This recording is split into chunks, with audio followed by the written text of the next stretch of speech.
So you've had a bad month, and now you're staring at your stats wondering, is it me? Is my work not good enough? Maybe I'm just not cut out for this. I've spent years working with creative founders, and I've noticed when their sales plateau, it's never because their work isn't good enough, but rather because of 3 psychological blind spots. Now, these blind spots are so natural and so human that the more creative and talented you are, the more likely you are to fall into them. So if you're feeling stuck, and you've got a creative business, whether it be e-commerce, art, or a service, and you're tired of compliments that never turn into sales, stay with me, because by the end of this video, you'll be able to see all 3 blind spots, and more importantly, you'll know exactly how to break out of each one. The first blind spot is what I like to call the identity anchor. It's the reason why when you look at your stats and they're not where you want them to be, you get that sinking feeling. Identity is a funny thing because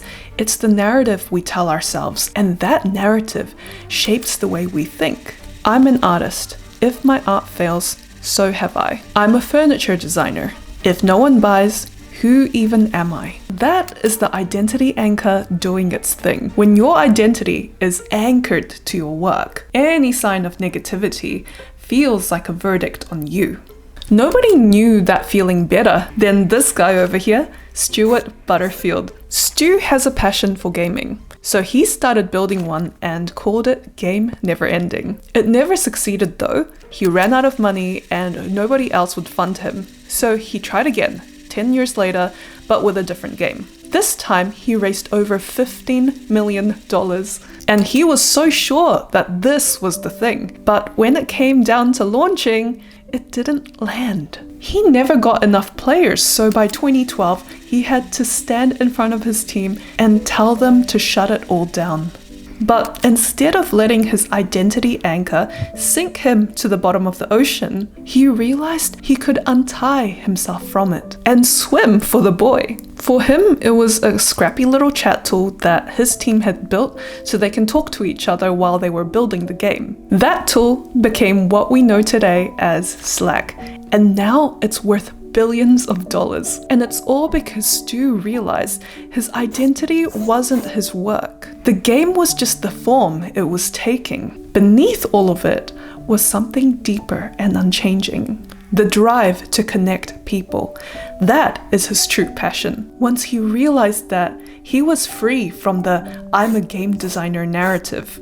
And that same passion was free to take on a new form. That form was Slack, which if you really think about, is a tool whose entire purpose is to connect people in the workplace. So when he let go of that anchor, he didn't abandon himself, he let himself evolve. So next time you get that sinking feeling, remember, you are not your work. The work is the form and the form is still evolving. But that raises the obvious question. If your work is meant to evolve, how do you know which direction to grow in? Most creative founders never figure this out because as soon as they get to that point where they need to evolve, they reach for something safer instead, which leads us to the second blind spot, the safety blanket. We reach for safety and comfort every time something goes wrong. And in business, everything is constantly going wrong. So comfort becomes something that makes us feel competent.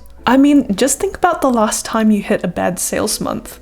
What did you do? If you have a graphics design background, you might have redone your brand and packaging for like the 8th time. Or if you're a web designer like me, you might have made more tweaks to your website. It feels productive. And it's the most natural thing in the world, which is why even the best of us can't help it. Like back in 2010, there was this guy, Kevin Systrom. You might have heard of him. He was an engineer who learned how to code, and using those skills, he built this app. It lets you check into places, make plans, earn points, and share photos, a whole lot of stuff. But it didn't take off the way he hoped. It was sad, like it peaked at 100 users. So he did what engineers do best. He kept building. He just added more stuff, more features, more options, more polish, until the app got so bloated, nobody could tell what it was for. Then one day, he decided to do something different. He looked at the data and figured out what features people were actually using. Then he tore everything else out until he was left with only 3 features. And that version of the app gained over 25,000 users in 24 hours. Sound familiar? This app became Instagram. Systrom originally failed because he was using his skills as a safety blanket. And that kept him stuck adding features nobody even asked for. It's like taking a MasterChef knife and using it to butter toast. The knife isn't the problem, but it was just used for the wrong job. The fact is, your skills are just a tool. It's just an object until it has a target and a purpose, which means you can have the most refined product in the world. But none of it means anything until you aim it at what someone actually wants. But that's exactly where it gets dangerous, because as soon as you accept your work has to go to someone, you have to answer the hardest question of all. Who? Who is your work actually for? Which brings us to the third and biggest blind spot. FOMO. Literally, the fear of missing out. It usually rears its ugly head the moment you have to choose one specific person with one specific need and desire. Because choosing one person means you're turning everyone else away, right? So instinctually, you want to do the opposite of that. But that's just fear-based logic. It blinds you to the fact that it's literally impossible to please everybody. Like, how are you going to make a business so generic that everybody wants a piece of it? You can't. So what you end up doing is creating for no one. And that is why you're invisible. It doesn't matter if you make it prettier or tack on more things. Nothing surface level is gonna cure that invisibility. I mean, just look at Starbucks. When they first opened, they didn't have a specific person in mind. They were just another coffee shop selling to anyone who wants it. It was super generic. So in a saturated market, they were pretty invisible. But then everything changed when they started focusing on one specific type of person. They aimed their brand at the urban professional who needed somewhere to be that wasn't at home or the office. They called it the third place, and once they committed to that, everything else got easy. For example, their shop. Instead of trying to make it the prettiest in the block, they asked themselves, what would their specific person want? Comfortable chairs, Wi-Fi, enough room for a laptop, and locations at business districts. Starbucks only grew by narrowing so precisely that a whole type of person walked in and immediately felt that it was for them. And only when they conquered that demographic, everyone else followed. Think of it like a ripple. To create one, you have to start at a single point. And it's not just a fluke, because on the other side of the world, there's a fast food franchise called Jollibee. They started as a little shop in the Philippines. It looked like any other generic Western fast food establishment. Then things got rough when they had to go head to head with McDonald's on their own turf. There was no way they would win. So they stopped trying.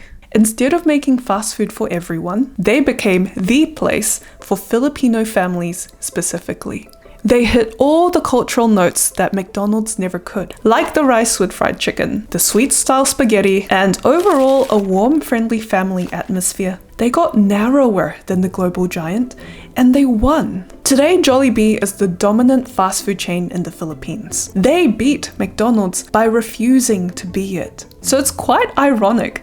The fear of missing out is what's making you miss out. By trying to be for everyone, you become nobody's favorite. But we still haven't answered the question. How do you find your person? Turns out there's really only 4 types of buyers. It's been heavily researched and documented, and actually, it's a framework all pro marketers use. I'll show you exactly what it is in this video right here.